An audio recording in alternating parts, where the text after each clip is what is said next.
Bienvenue dans cette nouvelle vidéo Tuto Bac. Aujourd'hui, on va voir comment les flux nerveux se déplacent dans ton corps. Tu sais maintenant comment naît un signal nerveux, mais comment mesure-t-on la vitesse à laquelle il se propage et pourquoi certaines fibres conduisent beaucoup plus vite que d'autres? On va voir la méthode de mesure, puis on comparera deux façons pour un flux de voyager, qui sont la conduction continue et la conduction saltatoire. D'abord, voyons comment le signal avance le long d'un axone, puis découvrons l'effet turbo donné par la myéline. Enfin, parlons de la vitesse du message nerveux.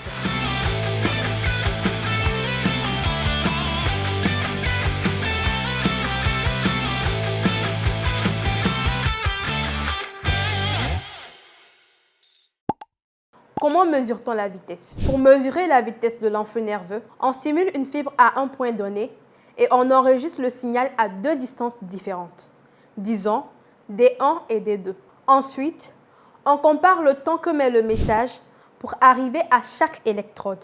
En divisant la différence de distance par la différence de temps, on obtient la vitesse. Plus l'écart spatial est grand et plus le décalage temporel est petit. Plus la vitesse est élevée, et tu vas voir que selon la structure de la fibre, cette vitesse peut changer du simple au triple, voire plus. Fibre amyélinisée, la conduction continue. Sur une zone sans myéline, les canaux sodiques voltage dépendants sont présents tout le long de l'axone.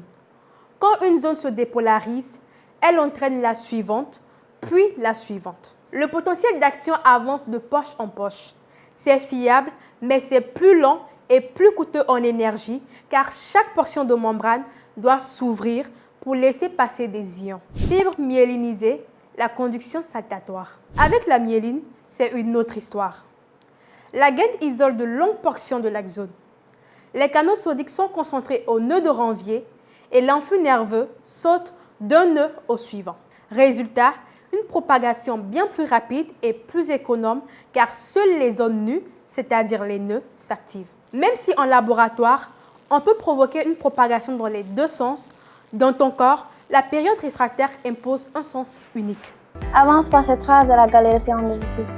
Maintenant, avec Tuto Bac sur Kajou, je galère plus, je stresse plus.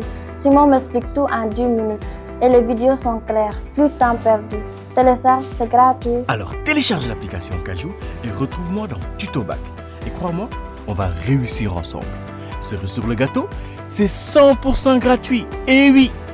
Facteurs qui modifient la vitesse. La vitesse varie selon plusieurs facteurs. La température, plus chaud, plus rapide. L'espèce, les mammifères à sang chaud conduisent plus vite. Le diamètre de la fibre, plus gros, plus rapide.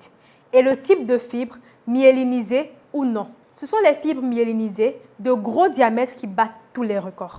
Codage du message. Sur une fibre unique, le message est codé en fréquence. Plus le stimulus est fort, plus il y a de potentiel d'action par seconde. Mais souviens-toi, leur taille reste identique. Sur un air entier, qui contient des fibres variées, c'est aussi l'amplitude du potentiel global qui change, car on recrute progressivement des nouvelles fibres à mesure que le stimulus grandit. Astuce et piège. Si on te demande pourquoi le signal ne revient pas en arrière, pense à la période réfractaire juste derrière le front d'onde. Et si tu dois expliquer une vitesse, commence toujours par dire si la fibre est myélinisée ou non, puis parle de son diamètre. Ressources et mini-défis. Tu trouveras juste en dessous un schéma comparatif entre conduction continue et conduction saltatoire et un exercice pour calculer la vitesse à partir d'enregistrement. Et ton défi du jour. Résume en 3 phrases la différence entre conduction continue et conduction saltatoire, puis cite 2 facteurs qui augmentent la vitesse. Le bac approche. Tu stresses, c'est normal. Mais avec Tuto Bac, tu as tout dans Kajou. Un coach qui te conseille. Simon qui répond à tes questions, des vidéos claires, le programme complet. Que demander de plus? Je révise mieux, je stresse moins. Toi aussi, télécharge Kajou. Alors télécharge l'application Kajou et retrouve-moi dans Tuto Bac.